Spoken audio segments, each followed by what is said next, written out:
Wisconsin Eye's 2014 election coverage is brought to you by the Wisconsin Hospital Association. For over 90 years, a valued voice for Wisconsin hospitals, supporting high-quality, high-value care in communities like yours.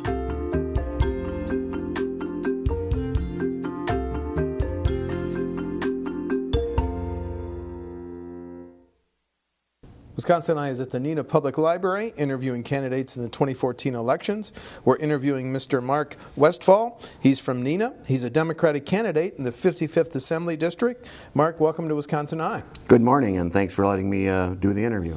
And a programming note, Wisconsin Eye appreciates the support of the Wisconsin Hospital Association, which represents more than 139 hospitals and health systems, for making these candidate interviews possible.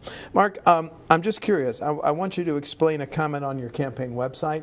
You say, working people of Wisconsin deserve to be treated with respect and dignity. Put that in context. Well, my background in history is as a labor leader. I know this campaign is going to have to reach a much broader spectrum than just union members. But working families in general have fallen behind in the last generation, not just in Wisconsin, but across the country. And we need to do a better job of bringing, as I say, the respect and dignity back to workers. I think when I talk to people who were affected by Act 10, in the beginning they talked about the wages lost and the benefits that they had to pay into. But when you have conversations with them today, they talk about how much more difficult it is to work in an environment where they don't have that respect and dignity anymore. Administrators and other upper management without a contract in place treat workers much differently today than they did before. And I think if you talk to anybody in the private sector, they'll echo those comments. So we need to bring back some of that, just the general respect and dignity that workers deserve. Business owners like to call themselves the job creators. Well, workers need to start calling themselves the wealth creators. Because if it wouldn't be for our contributions and what we bring to not only society but businesses, we wouldn't be the country and the state that we are today. So we've lost some of that. We need to get that back. But just for context, you're not a public employee. You are a union leader of the private sector, right?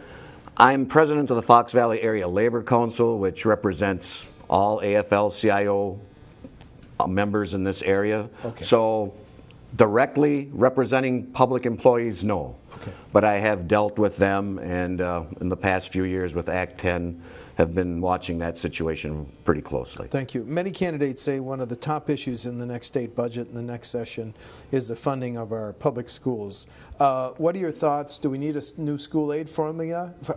Excuse me.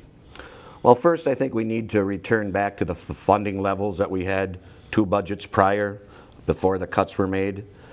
Making cuts to education doesn't make a lot of sense to me, because it's our education system, I believe, that keeps us on a competitive edge with other states and even internationally now, living in a global economy. So we need to restore that funding and then move forward from there.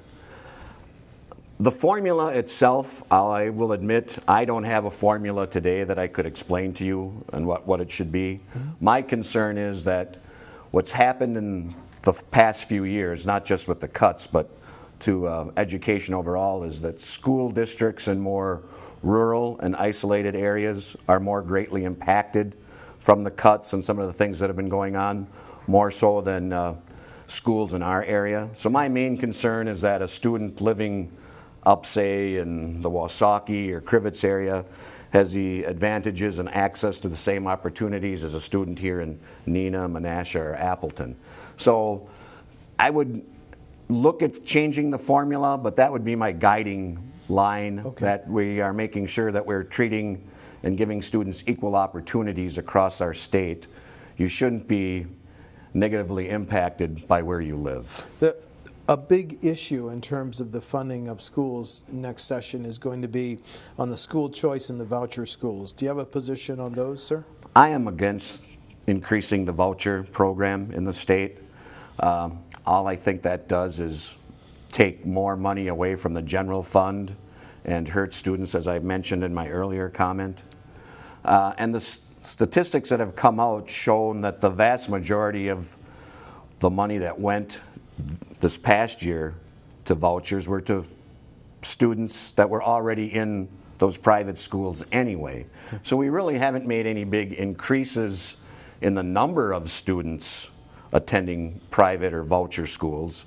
We've just given money to those, given funds to those people that were already using those. Okay.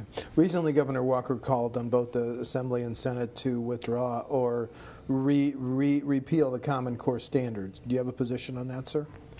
Well, Common Core was adopted back in Wisconsin in 2010, but it's taken a while for that implementation to, reach the classroom. I'm not so quick, or wouldn't be so quick, to revoke all of Common Core standards.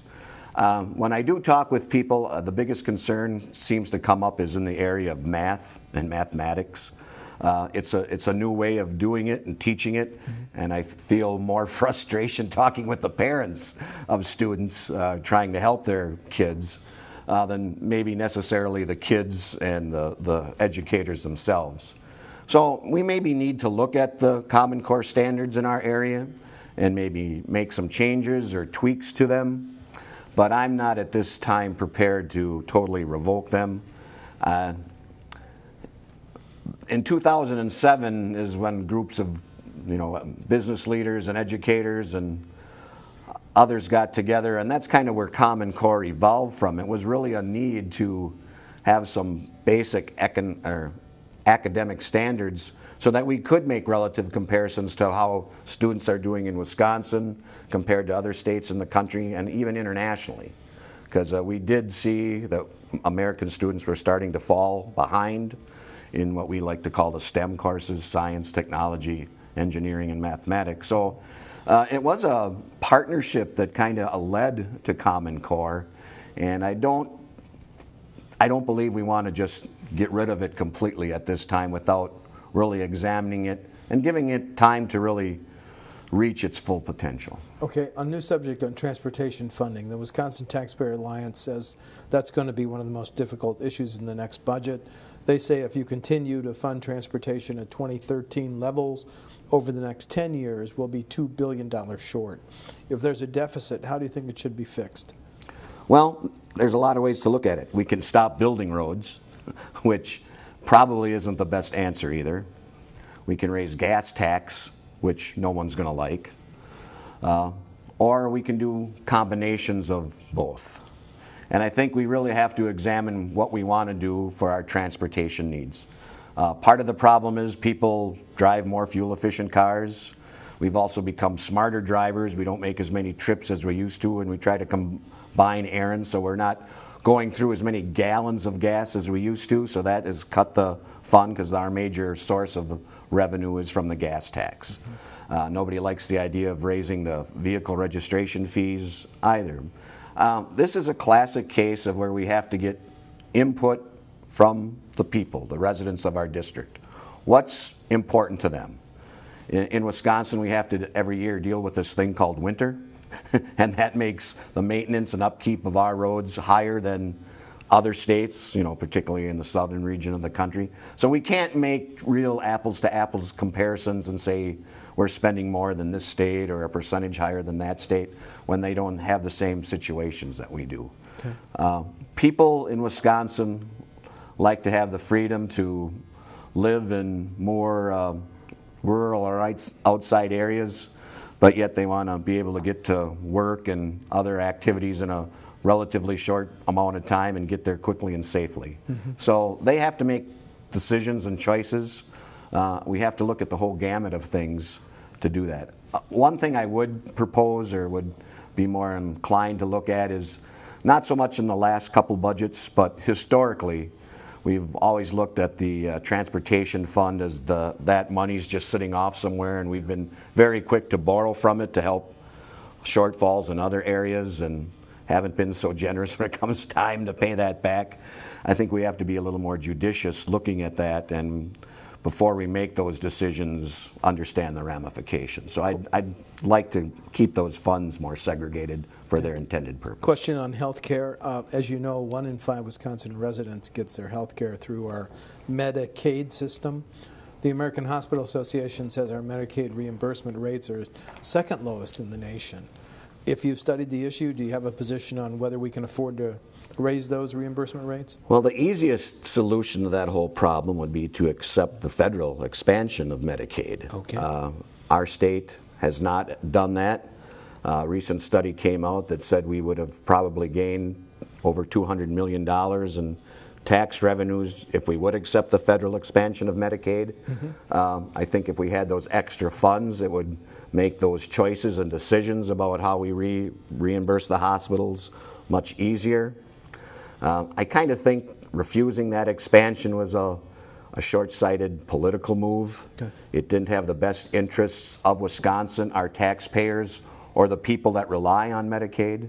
We've actually have more people now off of the Medicaid rolls than we did before. So the quick, easy solution would be to accept the federal expansion. Okay. There has been a bill introduced, and it'll be reintroduced to legalize medical marijuana. Traveling with that, of course, is the experiences in Colorado and Washington and recreational. How do you feel about those issues, sir? I don't have a problem with medical marijuana. I think the issue's been out there long enough and been looked at, and we do have evidence that shows it does help people with certain chronic conditions, cancer patients in the late stages, glaucoma, other debilitating illnesses like that. So I wouldn't have a problem with that. Full legalization, I don't know if I'm ready to go there. I would certainly view it a decriminalization. I think one of the problems of our state is we send too many people to prison for nonviolent drug offenses, and taxpayers end up paying much more to keep someone in prison than we would if we would send them to some kind of treatment program or do some kind of rehabilitation through drug courts or things like that. So I think we have to look at that whole medical marijuana and legalization of marijuana with a different set of eyes than we've done in the past. And the trends now in the country are going the other way. As you mentioned, Colorado, they've done full legalization. Washington is approaching that. Yes. And so very soon we'll have some examples of the advantages and or disadvantages of doing that. So we're going to have to watch that pretty close. First offense drunken driving, do you think it should be a crime? No. Okay. This issue keeps coming up every couple of years, and with all due respect to Mothers Against Drunk Drivers, I understand where they're coming from. We've increased fines over the years. We've lowered the blood alcohol content that constitutes what drunk driving is to stay in line with federal highway money. We've come a long way. I guess I'd have to look at things, do we want to enforce different penalties for somebody who's maybe twice the blood alcohol content or whatever? Wisconsin, good or bad, kind of does have a drinking tradition. Okay. And I think a lot of first-time offenders maybe use some poor judgment, and I don't want to penalize people who made some poor judgment and have to carry that felony record for the rest of their lives. But I understand we have to do a better job and be diligent in enforcing our drunk driving laws that are on the books. Okay, we're almost out of time. Two more quick questions. The first bill passed last session, one of the first, changed the rules so that Gogebic Taconite could apply for that permit to open the iron mine in Ashland and Iron counties. Now, do you know enough about that bill, which is now law, to say whether you would have voted for it? I probably would not have voted for the bill in its present or the form that it passed the past legislature with. Okay. As you alluded to, GTAC, as everybody likes to call them, basically wrote that bill themselves.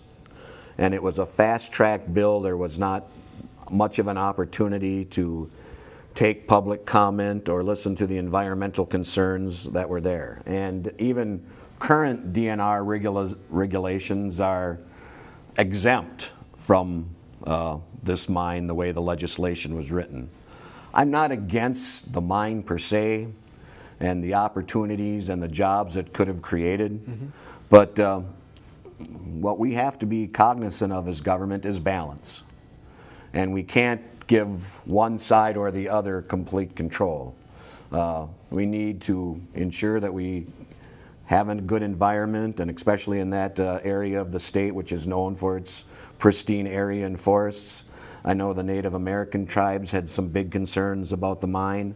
I don't think all of their concerns were completely taken under advisement when this happened.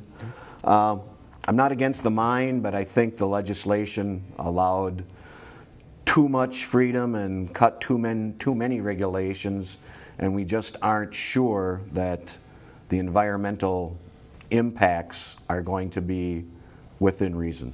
Okay, and my final question, do you want to highlight any differences between you and your opponent on November 4? I think my opponent would be content with the status quo of what's been going on the last couple of years. He really makes no bones about it that he would keep following what the past two legislative sessions have done.